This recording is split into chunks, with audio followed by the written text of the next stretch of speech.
So welcome back guys. तो जैसा कि हम लोग अभी एग्ज़ाम सीरीज़ 2.0 पढ़ रहे हैं, ठीक है, जिसका हम लोग थर्ड एपिसोड लेके आए हैं। और हम लोग इसमें C+B कोई भी सर्टिफिकेट का एग्ज़ाम हो, कुल मिला के पूरा NCC जो भी है बंदा वो पढ़ सकता है इसको, भले वो किसी भी ईयर में हो। क्लियर।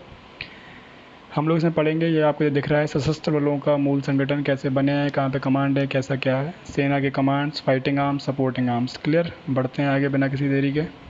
सबसे पहले इंट्रोडक्शन जान लेते हैं आर्मी का क्या है। आज़ादी से अब तक आर्मी ने इन ऑपरेशंस में भाग लिया है। कौन कौन से ऑपरेशंस है भाई? कश्मीर ऑपरेशंस पाकिस्तान के विरुद्ध 1947-48, पाकिस्तान चीन ऑपरेशन, नेफा अरुणाचल प्रदेश में और लद्दाख में। देखो हमारा जो इंडिया है ना, वी लव यू इंडिया, देखो ये राजस्थान, ये नेपाल कट गया, यहाँ से ये गया, ये अरुणाचल प्रदेश वगैरह का। यहाँ पे ये अपना लद्दाख है, ठीक है, यहाँ पे अपना लद्दाख है, और ये अरुणाचल प्रदेश। तो अरुणाचल प्रदेश वाला ये एरिया, ये नेफा, नॉर्थ ईस्ट फ्रंटियर एजेंसी, ठीक है। और ये लद्दाख कहाँ पे? ये जम्मू कश्मीर वाले इलाके में यहाँ पे है, ठीक है, जम्मू कश्मीर के ऊपर ही है, ठीक है।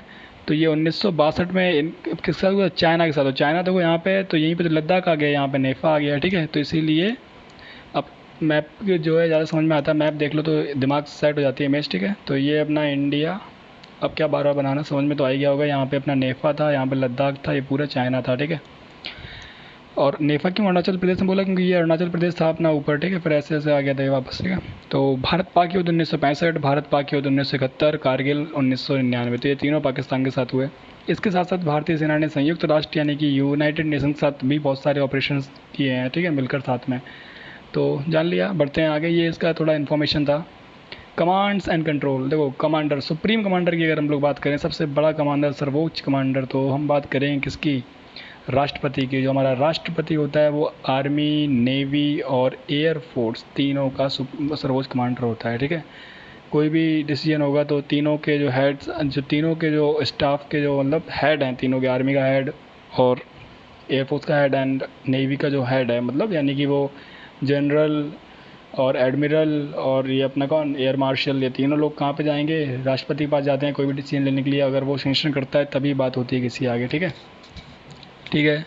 तो भारत का राष्ट्रपति सेना का सर्वोच्च कमांडर होता है। और हाँ, एक चीज़ और कि आर्मी और इनमें तीनों में जो सेना में जो सैनिकों का जो कोर्ट मार्शल होता है, वो कोर्ट मार्शल कोई अगर माफ़ करता है, कर सकता है, तो वो राष्ट्रपति है। राष्ट्रपति उस कोर्ट मार्शल को रद्द कर सकता है, ठीक है, उसके अलावा कोई नहीं कर सकता है, ठीक है।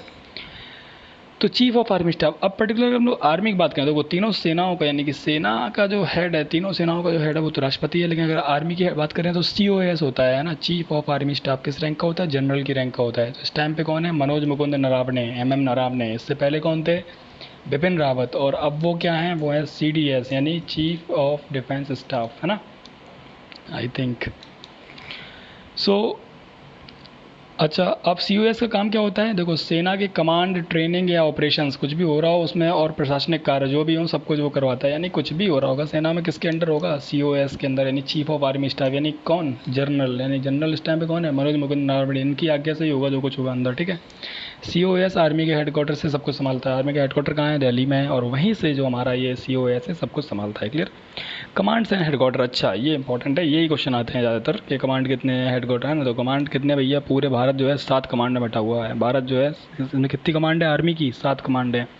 उत्तरी कमांड, पश्चिमी कमांड, सेंट्रल कमांड, सेंट्रल को हम लोग क्या, केंद्रीय भी बोलते हैं, और दक्षिणी कमांड, सेंट्रल इंग्लिश वर्ड है, दक्षिण पश्चिमी, पूर्वी और ट्रेनिंग कमांड, ठीक है। ये 7 कमांड है। हर कमांड का हेडक्वार्टर होता है जिसको लेफ्टिनेंट जनरल रैंक का अधिकारी संभाल रहा होता है। अब देखो इसको समझते हैं, क्या नई बात बोल दी इन्होंने यहाँ पे। देखो पूरी आर्मी का कौन है हेड? पूरी आर्मी का भैया राष्ट्रपति है, ठीक है। आर्मी, नेवी और एयरफोर्स, आर्मी, नेवी और एयरफोर्स। अब आर्मी की हम लोग बात कर रहे हैं, तो आर्मी की कितनी कमांड्स हैं? 7 कमांड्स हैं, ठीक है। 1 2 3 4 5 6 7, ठीक है। अब हर एक कमांड का हेडक्वार्टर तो होगा कहीं ना कहीं। हर एक कमांड का, मान लीजिए ये कमांड इसका हेडक्वार्टर होगा, तो इसका हेडक्वार्टर में कौन बैठेगा? एक लेफ्टिनेंट जनरल रैंक का अधिकारी बैठेगा। तो ये जनरल रैंक का है अपना, तो इसके छोटा कौन है? लेफ्टिनेंट जनरल रैंक का। ये 7 जो कमांड्स हैं इनमें बैठे होंगे, ठीक है। तो क्लियर, समझ में आया?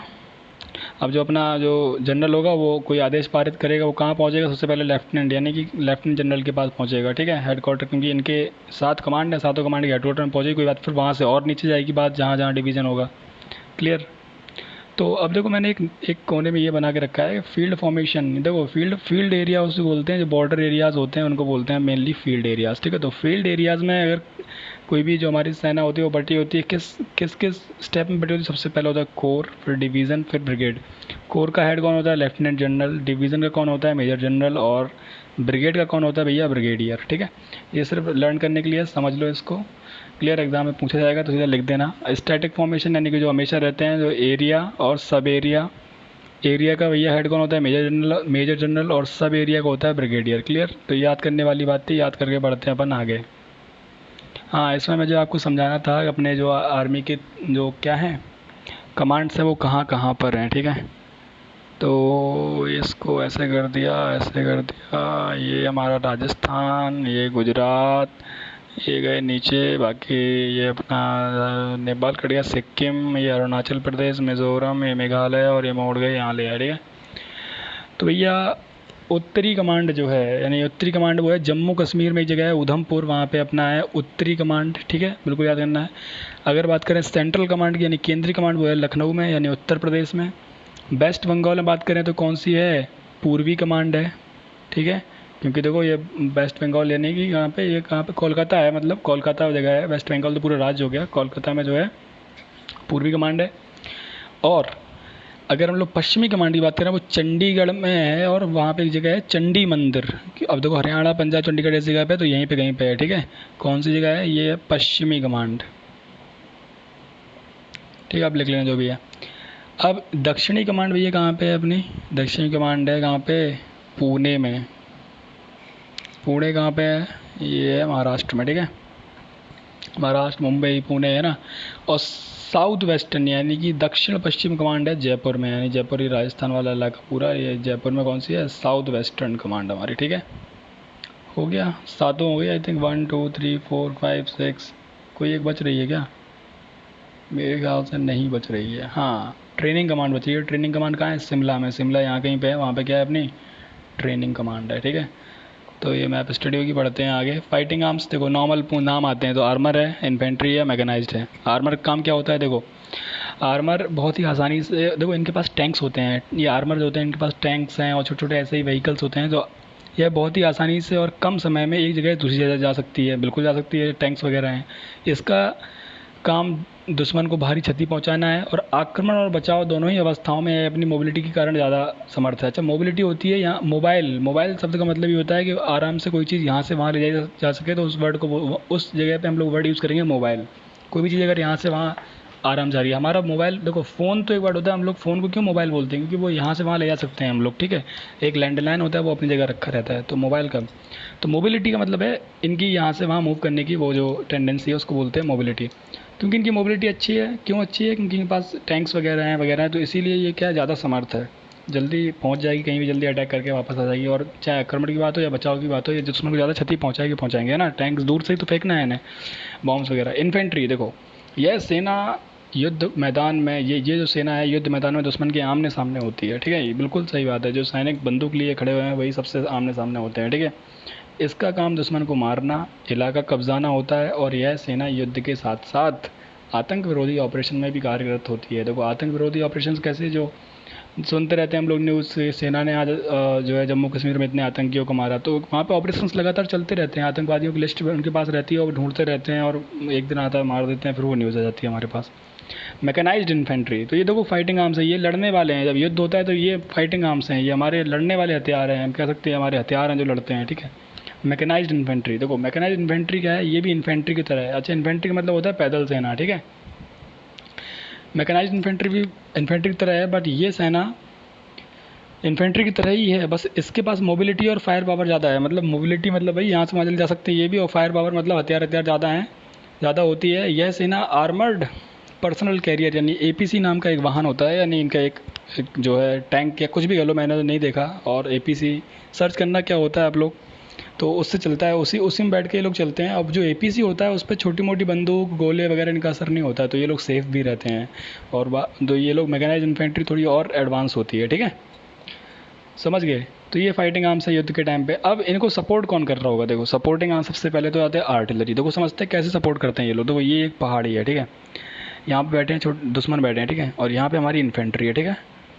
अब हमारी इन्फेंट्री को भैया ये जगह कब्जानी है, ये पुल पूरा ये पहाड़ कब्जाना है एरिया, ठीक है। तो ये कैसे आगे, अब दुश्मन तो देख रहा है, तो जैसे ही ये लोग आगे बढ़ेंगे दुश्मन फायर कर देगा, तो ये क्या होगा इस टाइम पे, हमारी आर्टिलरी यहाँ पे आएगी, ये तोप हमारी जो है, ठीक है, ये बोफोर्स लेके आएंगे अपने, और यहाँ से फेंकेंगे गोला सीधा, वो यहाँ जाके गिरेगा, ठीक है, यहाँ पे ऐसे गोले गिरेंगे इनके। तो ये क्या होगा, ये वाले जो सैनिक थे, जो दुश्मन बैठा था वो पीछे चला जाएगा पहाड़ी के। इतने में क्या होगा कि हमारी जो इन्फेंट्री आगे बढ़ के पूरा ये इलाका कब्जा लेगी। देख रहे हो कि ये सपोर्ट किया इसने, यानी सपोर्टिंग आपने क्या किया, दो पीछे थी अब इसने क्या किया, सपोर्ट किया और वहाँ पे ये गोले गिरा दिए, और यानी कि बारूद गिरा दिया, और ये क्या दुश्मन यहाँ से उठ के पीछे चला गया, और इतने में क्या हमारे जो सेना आगे बढ़ गई और इसने इस एरिया को कब्जा लिया। क्लियर। तो ये इंजीनियर्स का काम क्या है, युद्ध के दौरान क्या करते हैं ये लोग, माइंस को लगाते हैं, पुल बनाते हैं, फील्ड तैयार करना और मिटाना, रोड्स और ट्रैक्स बनाना, कोई भी ओबड़ खाबड़ जगह पे रोड्स वगैरह, तो ये इंजीनियर्स का काम है वहाँ पे, ठीक है। आर्मी एयर डिफेंस का काम क्या है, देखो आर्मी एयर डिफेंस का मतलब ये क्या है, हेलीकॉप्टर्स होते हैं, इनमें भी मिसाइल्स छोटी छोटी मिड रेंज के मीडियम रेंज की मिसाइल्स वगैरह होती हैं, बंदूकें लगी होती हैं, ठीक है, है ना, ऑटोमेटिक गन कुछ भी होता हो तो ये लगे रहते हैं। और ये भी क्या करते हैं, एयरफोर्स के साथ मिलकर सेना को एयर सपोर्ट देते हैं, और जो मतलब वैसी स्थिति है, सेना बढ़ रही है पहाड़ों के बीच से, तो बता ऊपर से गाइड करते रहते हैं कि यहाँ से जाओ वहाँ से जाओ, जो भी है ये पूरा एक तरीके से सपोर्ट चल रहा होता है, ठीक है। और लड़ते तो हैं ये दुश्मन से, मारते हैं दुश्मन को, ठीक है। आर्मी एविएशन कॉप्स, ये इसका काम क्या है, देखो आर्टिलरी और इन्फेंट्री को गाइड करती है। देखो आर्टिलरी जो यहाँ पे बम फेंक रही थी, ठीक है, मान लो अब इन्फेंट्री हमारी यहाँ पहुँच गई, लेकिन आर्टिलरी फिर भी बम फेंकती रहेगी, तो क्या होगा, ये भैया हमारी सैनिक बनने लगेंगे अब तो क्या है कि जो आर्मी एविएशन है ये यहाँ पे देख रहा होगा, इस चीज़ को देख रहा होगा जो चल रहा होगा यहाँ पे। जैसे ही वो देखेगा कि हमारी इन्फेंट्री जगह पहुँच गई, तो वो आर्टिलरी को बोल देगा भैया अब जो है अपना जो वहाँ पे स्पेल कर रहे हो, जो वहाँ पे शेलिंग कर रहे हो, वहाँ पे गिरा रहे हो आप बम, वो बंद कर दो कि हमारी सेना अब पहुँच चुकी है उस जगह पे। नहीं तो क्या होगा, अगर ये ना होते, आर्मी एविएशन वाले खबर ना दें कि भाई सेना पहुँच गई, तो हमारी सेना को हम खुद ही मार देंगे, है ना। तो आर्मी एविएशन कॉप्स ये आर्टिलरी और इन्फेंट्री को, जो इन्फेंट्री भी बढ़ रही है इसको भी गाइड करते हैं कि हाँ अभी रुक जाओ, आप लोग बढ़ो मत आगे, अभी जो आर्टिलरी बॉम्ब गिरा रही है, ठीक है। तो आर्टिलरी और इन्फेंट्री गाइड करती है, सैनिक और कमांडर्स को युद्ध के दौरान यहाँ से वहाँ पहुँचाती है। अब क्या होगा, यहाँ पे जैसे युद्ध हो रहा है, सैनिक को कमी पड़ रही है, तो क्या करेंगे आर्मी एविएशन वाले, क्या करेंगे, भर भर के सैनिकों को यहाँ लाएंगे बैटल फील्ड में, है ना, और कमांडर्स को यहाँ वहाँ लाएंगे, कमांडर्स को अगर यहाँ वहाँ जाना है, ठीक है। युद्ध में घायलों को अस्पताल पहुँचाते हैं, ये क्या है, यहाँ से जो भी घायल हो रहे हैं उनको हॉस्पिटल वगैरह पहुँचाएंगे, है ना, या समझ रहे हो। अब सपोर्टिंग सर्विसेज समझ ले, देखो हमने फाइटिंग आर्म समझ ले, लड़ने वाले कौन थे हमारे, इन्फेंट्री, मैकेनाइज्ड इन्फेंट्री और आर्मर्ड। और जो हमारे सपोर्टिंग कौन थे, सपोर्टिंग आर्म्स कौन कौन से थे हमारे, आर्टिलरी थी, इंजीनियर्स थे, एयर आर्मी डिफेंस थे, army air defence, army aviation corps. ऐसे ही अब सपोर्टिंग सर्विसेज, कई सर्विसेज समझते हैं, पढ़ के समझ में आएगा। एएससी आर्मी सर्विस कॉप्स, ये देखो राशन और ट्रांसपोर्ट ये सब कुछ पहुंचा रहे हैं ये लोग, ठीक है। अब ये भी तो बहुत ज़रूरी है, राशन नहीं मिलेगा तो सेना भूखों मर जाएगी। AMC army medical corps, medical सुविधा देती है, भाई चोट वोट लग रही है, किसी को गोली लग रही है, किसी को क्या हो रहा है तो उसमें, ठीक है। एओसी आर्मी ऑर्डिनेंस को भी, ये गोला बारूद, वाहन, कपड़े, टेंट, ये आदि सब कुछ ये सब पहुंचाते हैं। अगर यही ना पहुंचाएं तो फिर तो कनेक्ट ख़त्म ही है, कुछ दिन चलाएंगे ये लोग, गोला बारूद ख़त्म हो जाएगा।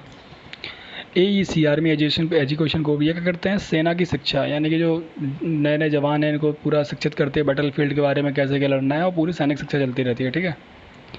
रिमाउंट एंड वेटरनरी कॉप्स, इनका इनका काम क्या होता है कि जितने भी सेना में जानवर यूज़ होते हैं इन सबको ट्रेन करना है। जैसे कुत्तों को ट्रेनिंग देना है स्निफिंग वगैरह की, कहाँ पे क्या है, कैसे सूंघने ऊँघने की ट्रेनिंग देना, बॉम्ब्स को मतलब ढूंढने के लिए, है ना। घोड़ों को ट्रेनिंग देना है, घोड़ों को क्यों ट्रेनिंग देना, क्योंकि ऐसे पहाड़ी इलाकों में ये लोग निकलते हैं, पेट्रोलिंग पार्टीज निकलती हैं, तो इन सबको क्या बहुत ज़रूरत पड़ती है, ठीक है, घोड़ों वगैरह की। खच्चरों को ट्रेनिंग देना, खच्चरों को क्यों, क्योंकि जब वो पूरा राशन वाशन नीचे जगह से ऊपर जगह पहुँचाना है तो कैसे जाएगा, खच्चरों के ऊपर ही जाएगा, ठीक है, क्योंकि वहाँ पर ट्रक नहीं पहुँच पा रहे। The corps of military police जो होती है आर्मी में अनुशासन बनाए रखने के लिए होती है ना, आपस में ही कोई इनके ना होते रहे लड़ाई वगैरह। द इंटेलिजेंस कॉप्स दुश्मन की जानकारी जुटाने के लिए और अपनी बचाने के लिए। इंटेलिजेंस कॉप्स का काम नाम ही सही समझ में आ रहा है कि ये लोग क्या करते हैं, दुश्मन की जानकारी जुटाते हैं, कहाँ कहाँ दुश्मन है, कैसा कैसा दुश्मन है और दुश्मन का प्लान क्या है, और अपनी जानकारी को लीक होने से बचाते हैं। कि हम लोग अगर मान लो हमारी जानकारी लीक हो गई कि हमारे पास 100 हथियार, उनको पता चल गया कि हमारे पास बस 100 ही हथियार है, वो तो अटैक कर देंगे। भले ही हमारे पास 10 हथियार है, लेकिन उन्हें पता नहीं चलना चाहिए कि हमारे पास 10 हैं, तभी युद्ध जीता जा सकता है। ये भी एक रूल है युद्ध का, अगर सिक्योरिटी आपकी लीक होती है आप युद्ध वहीं पे हार जाते हैं। डिफेंस सिक्योरिटी कॉप्स यानी वीएज और वीपीज की सुरक्षा के लिए। अब वीएज और वीपीज क्या होता है ये कमेंट में बताओ, और खुद से सर्च करो तब और ज़्यादा समझ में आएगा कि वीएज और वीपीज क्या होते हैं। क्लियर।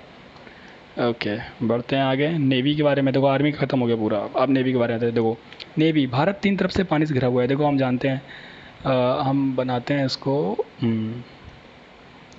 देखो ये हमारा गुजरात वाला इलाका है ना, और ये ऐसे ऐसे है कि नहीं है। यहाँ पे हमारा अरेबियन सी है, यानी कि अरब सागर है ना। यहाँ पे हमारा क्या है, इंडियन ओशियन यानी कि हिंद महासागर, और यहाँ पे हमारा क्या है, बे ऑफ बंगाल यानी कि बंगाल की खाड़ी। देखो तीन तरफ से ये पानी से घिरा हुआ है, ठीक है।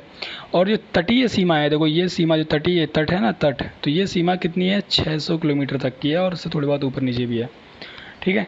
ये बस बताया है कि नेवी का काम यहीं यहीं पे है, ये ऊपर तो पहुँच नहीं पाएगी ना नेवी, समझ रहे हो। अब देखो इसके हेडक्वार्टर, देखो नेवी का हेडक्वार्टर दिल्ली में है, और यहीं से नेवी पर पूरा कमांड और कंट्रोल किया जाता है, जिसके लिए नेवी के 3 कमांड्स हैं, ठीक है। कौन कौन से कमांड है, पश्चिमी कमांड है, पूर्वी कमांड है, दक्षिणी कमांड है। पश्चिमी कमांड कहाँ है भैया, ये कहाँ पे है, देखो कहाँ पे लिखा है, मुंबई में। पूर्वी कमांड कहाँ पे है, विशाखापट्टनम में। और दक्षिणी कमांड कहाँ पे है, कोच्चि में। देखो तो अब थोड़ा सा मैप बनाते हैं रफली और समझ लेते हैं। चलो मैप बाद में बना ले, पहले देख लो।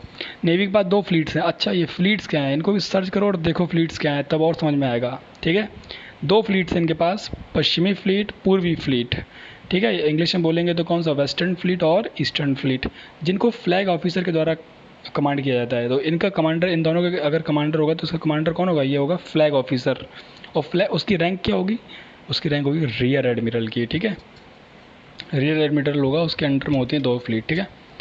दक्षिण कमांड मूलतः ट्रेनिंग कमांड है। जो दक्षिण कमांड है ना, ये हमारा कोचिन में, यहाँ पे मूलतः क्या, ये यहाँ पे ट्रेनिंग होती है, ठीक है, ट्रेनिंग कमांड है। देखो 4 दिसंबर 1971 में नेवी ने कराची बंदरगाह पे अटैक किया था। कराची कहाँ पे, देखो अभी ये हमारा गुजरात है, ठीक है, ये गया। यहाँ पे हमारा पाकिस्तान है ना, तो ये कराची कहीं यहीं पे होना चाहिए बॉर्डर पे, तभी तो ये नेवी हमारी अटैक कर पाएगी। नेवी का जहाज आएगा यहाँ, बम है ना, क्योंकि अगर यहाँ कहीं पे हुई तो नेवी कहाँ से पहुँच रही है वहाँ पे, है ना। तो कराची पे जो है अटैक किया था कब, 1971 में, किसने, नेवी ने। Clear. We love you India, we love you है। देखो अभी, अब इसके हम लोग क्या देखते हैं, कमांड्स। तो ये बनाया हमने गुजरात, ये चला, ये हमारा वेस्ट बंगाल वगैरह वगैरह सब चला गया, ठीक है। इसका पूर्वी कमांड कहाँ पे, देखो पूर्वी यानी कि ईस्टर्न, ईस्टर्न कमांड इसका विशाखापट्टनम। यहाँ पे आंध्र प्रदेश है, आंध्र प्रदेश में ये विशाखापट्टनम, यहाँ पे क्या है इसका पूर्वी कमांड। क्लियर, याद रखना विशाखापट्टनम। कोच्चि, कोच्चि में क्या है, दक्षिणी कमांड। दक्षिणी कमांड कैसा कमांड है इनका, ट्रेनिंग कमांड है, भी हम लोगों ने देखा था। और इसका अगर वेस्टर्न कमांड की बात करें तो मुंबई यहाँ पे था ना, महाराष्ट्र पड़ा था, तो मुंबई जो है, मैप तो जानते ही होंगे ना सभी लोग, तो मुंबई यहीं पे है। तो मुंबई में इसका कौन सा है, वेस्टर्न कमांड, ठीक है। तो इजी हो गया। यहाँ पे विशाखापट्टनम है, ये विशाखापट्टनम। ये कोची में इसका क्या है, दक्षिणी कमांड है। और वेस्ट कमांड कहाँ पे, यहाँ पे मुंबई में है। क्लियर। ओके, बढ़ते हैं आगे, एयरफोर्स पे आते हैं। ये लास्ट है हमारा एयरफोर्स को। देखो तीनों सेनाओं में सबसे नई सेना है, ठीक है, सबसे नई सेना है। ये 1932 में बनी, और ये 1932 में बनी। देखो स्कीन कमेटी के प्रस्ताव पे 1932 में भारतीय विधानमंडल ने एक कानून बनाया, जिसके तहत एयरफोर्स बनाई गई। तो स्कीन नाम की एक कमेटी थी, स्कीन कमेटी, उसने क्या कहा, उसने कहा कि एक कानून होना चाहिए, और उसके तहत उसमें बनाओ कि एयरफोर्स हमारी सेना में आए, ठीक है। तो एयरफोर्स की सेना बनाई है। तो इसीलिए स्कीन कमेटी के प्रस्ताव पर 1932 में हमारा जो भारतीय विधानमंडल था, उसने एक कानून बनाया, और उस कानून के तहत क्या हुआ, एयरफोर्स हमारी बन गई, ठीक है। ऑर्गेनाइजेशन कैसा है इसका, देखो एयर हेडक्वार्टर है इसका। एयर हेडक्वार्टर जो है मतलब दिल्ली में जो है। तो एयर हेडक्वार्टर में क्या है, इसमें चीफ ऑफ एयर स्टाफ बैठते हैं। किस रैंक के होते हैं, शायद एयर मार्शल होते हैं, आई थिंक, मुझे अभी पता नहीं है, अच्छे से याद नहीं आ रहा है, ठीक है। शायद एयर मार्शल ही होते हैं, फिर एयर वाइस मार्शल होता है, ठीक है। तो देख लेंगे अभी क्या है, हम लोग पढ़ेंगे आगे चल के, इसको सब पूरा कंप्लीट करेंगे, कितनी रैंक्स क्या होते हैं, ठीक है। तो एयर हेडक्वार्टर्स, इनमें चीफ ऑफ एयर स्टाफ बैठता है, ठीक है, और कुछ ऑफिसर्स बैठते हैं इसके साथ। और इसकी 3 ब्रांच हैं, एयर स्टाफ, एडमिनिस्ट्रेटिव यानी प्रशासनिक, और मेंटेनेंस ब्रांच, ठीक है। किसकी, एयर हेडक्वार्टर की 3 ब्रांच है, दिल्ली में एयर हेडक्वार्टर, ठीक है। कमांड्स कहाँ हैं, तो तीनों के हेडक्वार्टर दिल्ली में है। कमांड्स की 7 कमांड है, जैसे हमारी आर्मी कमांड थी ऐसी इसकी हैं। और ये आर्मी, ये जैसे हमारा आप देखो ये हमारे MM नराव ने जनरल हमारा कंट्रोल कर रहा था ना 7 कमांड्स को, ऐसे ही इनका एयर कमांड जो है वो 7 कमांड को क्या करेगा, कंट्रोल करेगा। तो इसकी 7 कमांड है जो है एयर हेडक्वार्टर द्वारा, यहाँ बिल्कुल एयर हेडक्वार्टर द्वारा कंट्रोल की जाती हैं। और कितनी कमांड है, पूर्वी, पश्चिमी, सेंट्रल, यानी सेंट्रल मतलब क्या, इसको हम लोग क्या केंद्रीय बोल सकते हैं। दक्षिणी, पश्चिम, दक्षिण command, training command, maintenance command, ठीक है, तो उसकी भी है। बढ़ते हैं आगे। तो देखो इसने कितने युद्ध में पार्ट लिया है, देखो कश्मीर ऑपरेशंस 1947-48, भारत चीन, तो जितने इंडियन लड़े हैं वो सारे युद्ध इसने भी लड़े हैं, बाकी देख लो, ठीक है। अब देखो एक चीज़ और, इसका भी हम लोग थोड़े मैप से इसके समझ लेते हैं कमांड्स कहाँ कहाँ पे हैं। क्लियर? तो हम लोग देखते हैं, तो देखो मैप ड्रॉ करते हैं जल्दी से। ओके, राजस्थान, गुजरात, ये नेपाल घाट दो, और यहाँ पे ये गया हमारा ये वेस्ट बंगाल। ठीक है, बना लिए, रफली बना लिया हम डायग्राम। तो देखो गांधीनगर गुजरात में है, यहाँ पे सी कौन सी है, साउथ वेस्टर्न यानी कि दक्षिण पश्चिमी कमांड। ठीक है, और दिल्ली जो है, दिल्ली में इसका क्या है, वेस्टर्न कमांड है यानी कि पश्चिमी कमांड है। ठीक है, इलाहाबाद यानी कि जो हमारा यूपी में, यहाँ पे इसका सेंट्रल कमांड है। ठीक है, यानी कि केंद्रीय कमांड। और बात करते हैं नागपुर यानी महाराष्ट्र में, इसका कौन सा है, इसका है कौन सा, मेंटेनेंस कमांड जो हमने पढ़ा था। ठीक है, और इसके बाद अगर बेंगलोर में बात करें, बेंगलोर, यहाँ बेंगलोर है तो बेंगलोर में इसका है ट्रेनिंग कमांड है यहाँ पे। ठीक है, और शिलोंग यानी मेघालय की राजधानी, यहीं मेघालय के पास है, आई थिंक राजधानी है क्या है, अपने आप से देखो। तो मेघालय, यहाँ पे जो शिलोंग है ना, यहाँ पे इसका है ईस्टर्न कमांड। ओके ओके, यानी कि पूर्वी कमांड इसका। ठीक है, और कुछ बच रहा है क्या, तिरुवनंतपुरम, यहाँ पे नीचे इसका कौन सा है, साउदर्न कमांड यानी कि दक्षिणी कमांड है। ठीक है, तो ये पश्चिमी ये है, दक्षिण पश्चिमी ये है, और दक्षिणी ये है। ठीक है, तो 1 2 3 4 5 6 7 हो चुके हैं, 7 कमांड। ठीक है, तो आई थिंक ये ख़त्म है। सो अभी guys like share and subscribe, और अभी हम लोग आगे बहुत कुछ कंप्लीट करने वाले हैं। इसमें रैंक्स स्ट्रक्चर होगा अगला वीडियो आई थिंक, और इसमें हम अवार्ड्स एंड ऑनर्स होंगे, कितने अवार्ड्स होते हैं, कितने तरीके के होते हैं, कैसे कैसे दिए जाते हैं। ठीक है, आर्मी में, और बहुत पूरे कोर्स कंप्लीट करने वाले हैं। मैंने फर्स्ट वीडियो में बताया था आपको कैसे कैसे करेंगे, और एक्स्ट्रा चीज़ें भी होंगी। और जैसे ये कोर्स कंप्लीट होगा फिर हम लोग लगाना स्टार्ट करेंगे प्रीवियस ईयर पेपर्स, और एग्जाम से पहले ये सब कुछ हो जाएगा। तो इसीलिए सब्सक्राइब करो चैनल को, और शेयर करो लोगों के पास, और डेली वॉच करो और लाइक करो। ठीक है, बाकी अब मिलते हैं अगले वीडियो में। सो जय हिंद दोस्तों, वंदे मातरम।